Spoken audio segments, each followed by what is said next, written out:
साधु साधु साधु। नमो तस् भगवतो अरहतो सम्मा संबुद्धस्स। सर्वप्रथम हमारे शास्त्र तथागत भगवान बुद्ध जी के चरणों में सादर प्रणाम हो एवं जिन्होंने मुझे सत्य की मार्ग दिखाएं, शांति की मार्ग बताएं, परम पूजनीय हमारे गुरु जी के चरणों में सादर प्रणाम हो। आज मैं आप लोगों को बहुत ही विशेष 3 उपदेश बताने जा रहे हैं। बहुत ही 3 अनमोल उपदेश, बहुत ही विशेष प्रवचन होने वाला है ये, क्योंकि ये प्रवचन आज जो बता रहे हैं वो आप लोगों को थोड़ा ज्ञान से मनन करना पड़ेगा, थोड़ा ध्यान से प्रवचन सुनना पड़ेगा पूरा। इसमें बहुत सुंदर से 3 गाथाएं हैं, जो 3 अनमोल उपदेश है जो सारे भगवान बुद्ध जी लोग बताते हैं। जैसे कि सप्त भगवान बुद्ध जी लेंगे तो विपस्सी भगवान बुद्ध जी, सिखी भगवान बुद्ध जी, वेशभु भगवान बुद्ध जी, काकुसंद भगवान बुद्ध जी, कोनागमन भगवान बुद्ध जी, काश्यप भगवान बुद्ध जी, हमारे गौतम भगवान बुद्ध जी। सारे भगवान बुद्ध जी के मुख से ये 3 उपदेश निकलता है।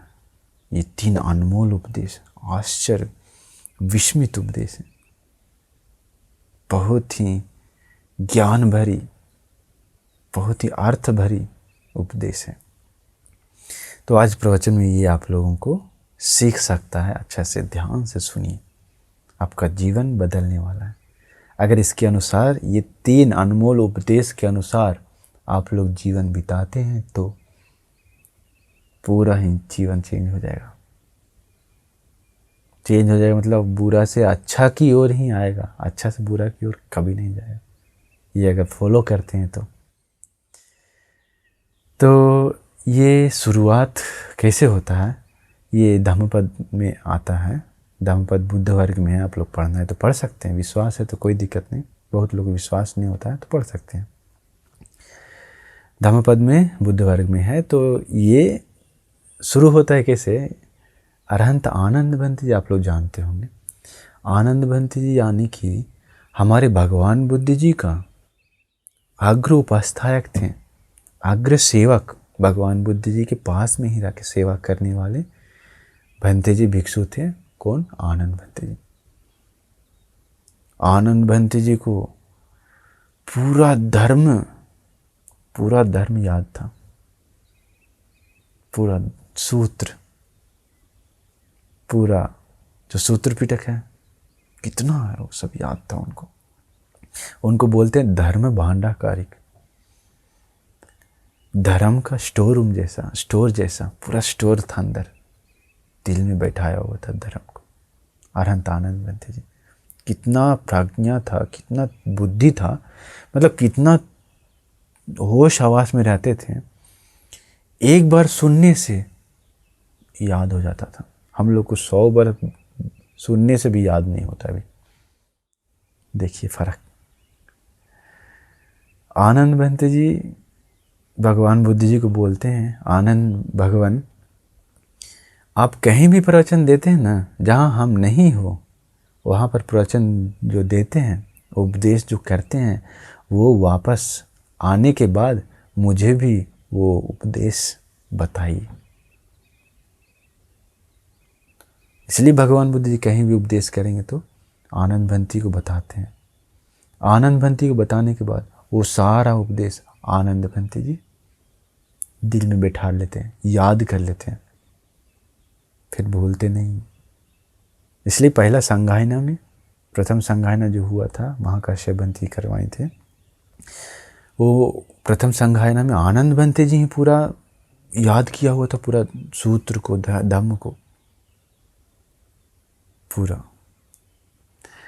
तो वो आनंद भंते जी कितना अग्र थे, कितना सर्वश्रेष्ठ थे। वैसे आनंद भंते जी साधना कर रहे थे। एक बार साधना करते समय मन में एक विचार आया कि आखिर भगवान बुद्ध जी हम लोगों को बाकी भगवान बुद्ध से पीछे जो पहले भगवान बुद्ध ही लोग थे उनका विस्तार बताए हैं। इस विपस्सी सिखी सप्त भगवान बुद्ध जी थे तो उन लोगों का मम्मी पापा का नाम, उन लोगों का अग्र श्रावक कौन थे, उन लोगों का अग्र सेवक उपस्थायक कौन थे, फिर उसके बाद उन लोगों का शिष्य लोग कितना साथ में रहते थे, फिर वैसे विस्तार उन लोग भगवान बुद्धि लोगों का विस्तार बताएं। उस समय के लोगों का उम्र कितना था, सब विस्तार बताए हैं। तो वो सब विस्तार आप लोग नहीं जानते हैं तो उसके लिए अलग एक प्रवचन बाद में हम रिकॉर्डिंग कर देंगे, तो बाद में आप लोगों को बुद्ध रश्मि से सुन सकता है। अभी ये 3 अनमोल उपदेश आपको बताने जा रहे हैं, इसलिए इसमें समय कम जाए, इसलिए वो सब विस्तार अलग से एक प्रवचन दे देंगे। तो आप लोग आनंद भंती सोचते हैं वो सब विस्तार तो भगवान बुद्ध जी बताए हैं, लेकिन उन लोग भगवान बुद्ध जी लोग उपोषित कर्म कैसे करते हैं। उपोषित मतलब आप लोग को उपोषित नहीं, मतलब उपसंपदा भिक्षु लोगों का अलग उपोषित कर्म होता है। तो आनंद भंती सोचते उपोषित कर्म सब भगवान बुद्ध जी लोग का सेम था, समान था या अलग था, कैसे कैसे करते थे पता नहीं। भगवान बुद्ध जी से पूछना चाहिए, वो बात बताई नहीं है।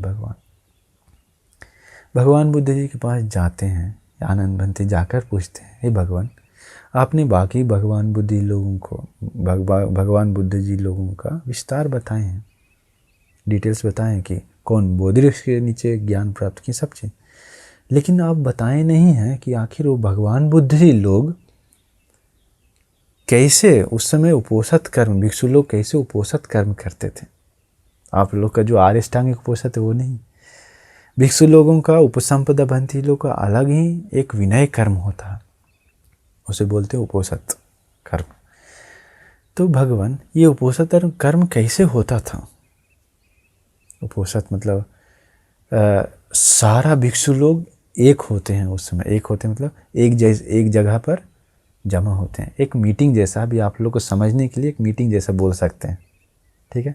तो उसका अलग ही रूल्स है, अलग ही तरह से किया जाता है। उसमें सारा भंती लोग आने के बाद एक भंती लोग का मतलब संघ का एकता के लिए भी बहुत अच्छा होता है। तो भगवान बुद्ध ही लोग कैसे उपोषित कर्म करते थे, कैसे मतलब कैसे करते थे।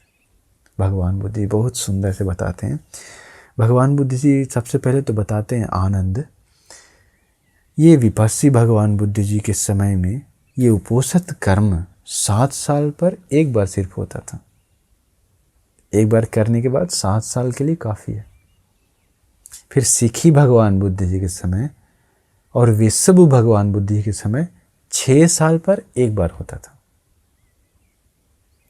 इसके बाद भगवान बुद्ध जी बताते हैं काकुसंद भगवान बुद्ध जी के समय, इसके बाद कोनागमन भगवान बुद्ध जी के समय 6 वर्ष पर मतलब 6 साल पर एक बार उपोषित होता था, ठीक है, उपोषित कर्म भिक्षु लोगों का। इसके बाद काश्यप भगवान बुद्ध जी के समय में 6 महीना पर एक बार होता था। लेकिन गौतम भगवान हमारे भगवान बुद्ध जी के समय में अभी हम लोग करते हैं 1 महीना पर 2 बार, 1 महीना में 2 बार, यानी 15 दिन पर एक बार करते हैं। देखिए कमते गया, क्योंकि हम लोग का दिमाग गिरते गया थोड़ा, हम लोग का दिमाग गिर गया। अभी उम्र गिर रहा था उस समय, इसलिए हमको लगता है उम्र भी बहुत था। जैसे कि विपस्सी भगवान बुद्ध जी के समय 80,000 साल था, सिखी भगवान बुद्ध जी के समय 70,000 साल, विश्व भगवान बुद्ध जी के समय में 60,000 साल, काकुसंद भगवान बुद्ध जी के समय में 40,000 साल, कोनागमन भगवान बुद्ध जी के समय 30,000 साल, काश्यप भगवान बुद्ध जी के समय में 20,000 साल लोगों का उम्र।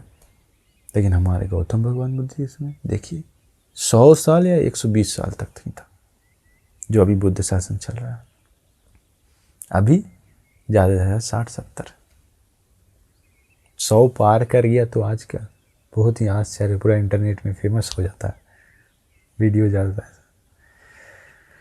तो वो उम्र के कारण हमको लगता है ये उपोषित कर्म करने का समय आगे पीछे होते गया।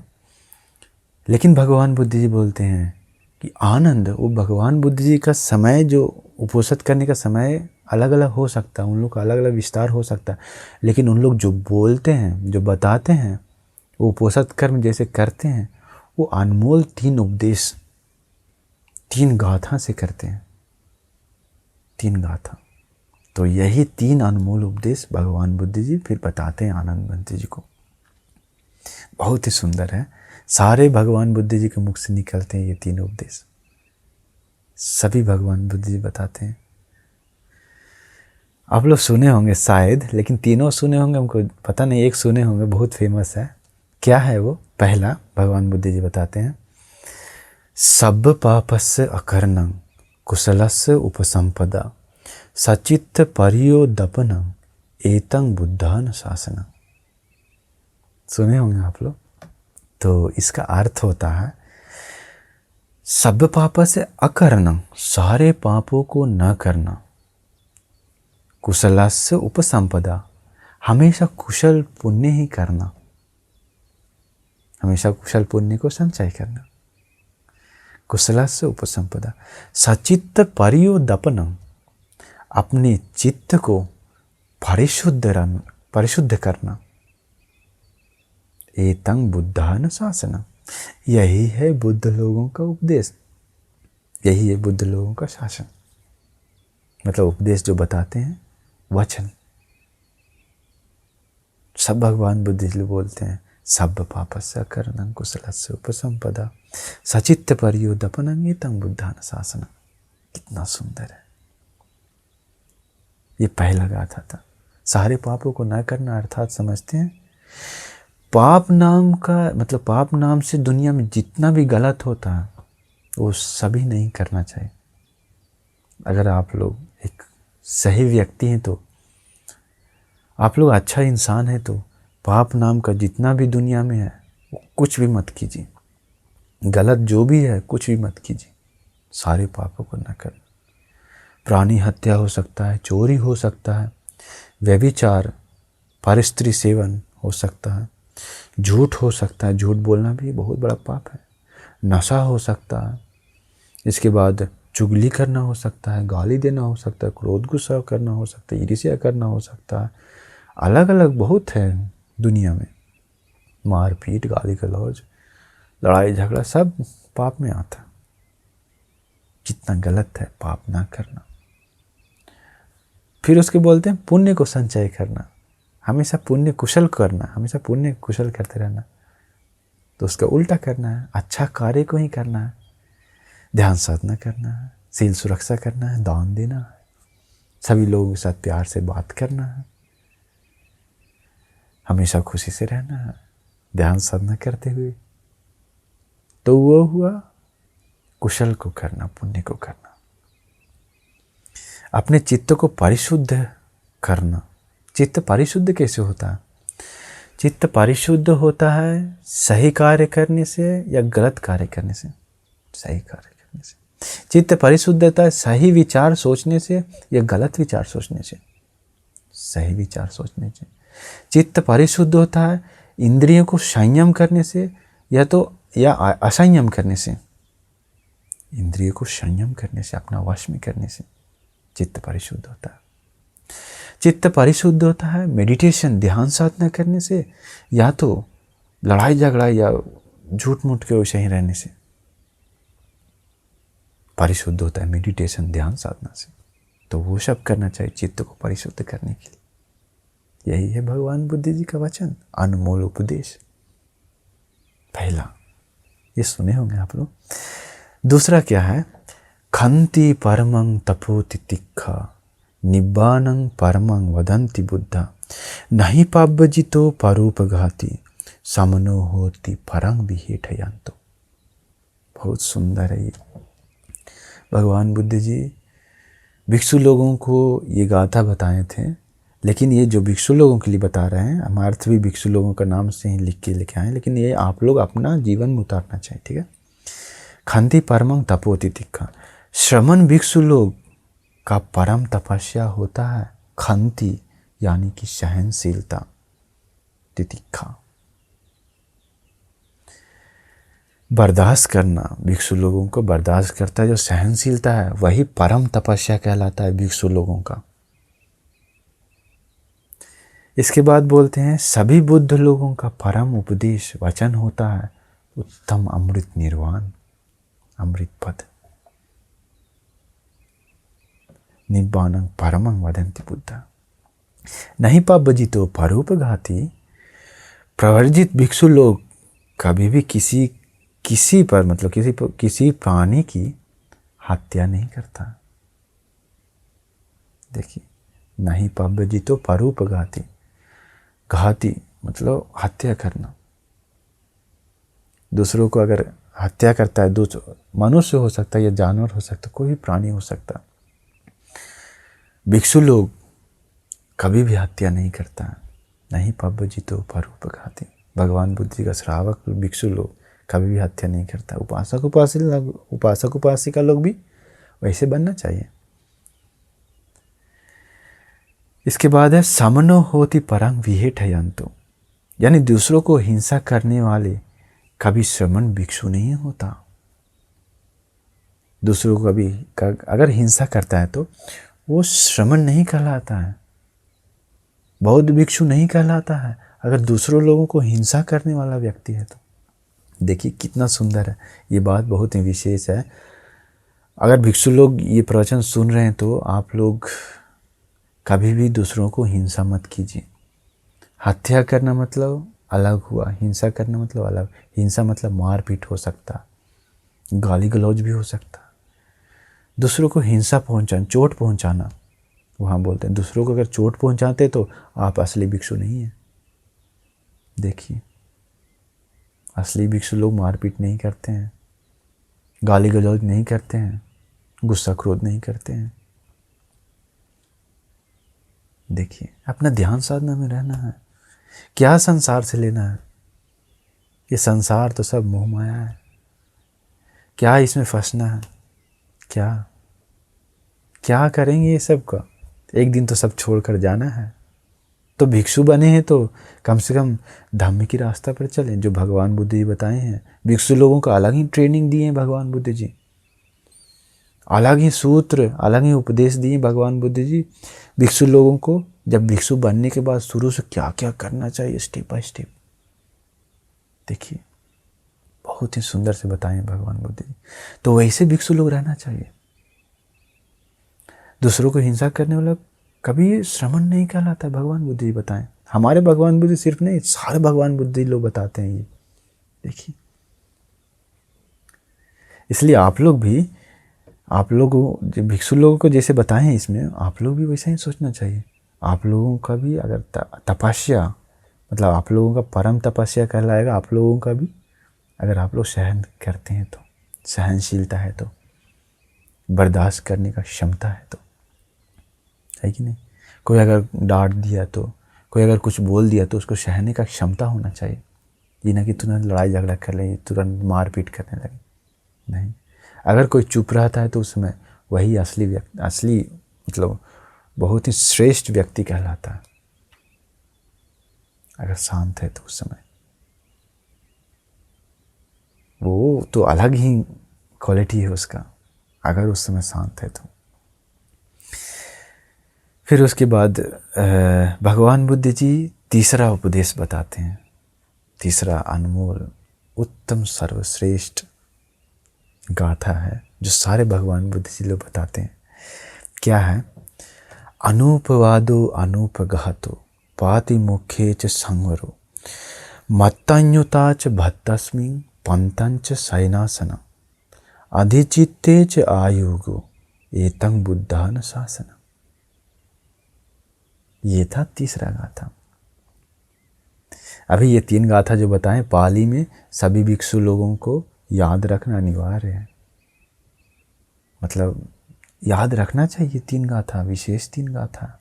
भगवान बुद्ध जी के समय में भी यही 3 गाथा से उपोषित कर्म किया जाता था शुरू में। इस गाथा का अर्थ है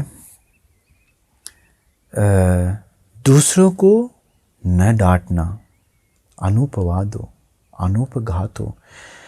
न गाली देना, न दूसरों को हिंसा करना। देखिए क्या बोल रहे हैं, दूसरों को न डांटना, न गाली देना, दूसरों को हिंसा न करना। इसके बाद उत्तम शील को पालन करना। इसके बाद इंद्रिय को संयमित कर भोजन ग्रहण करना।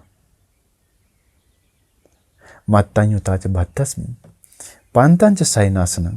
अकेले एकांत में रहना, मतलब अकेले एकांत में रहना, हमेशा ध्यान साधना कर अपने चित्त को शांत करना।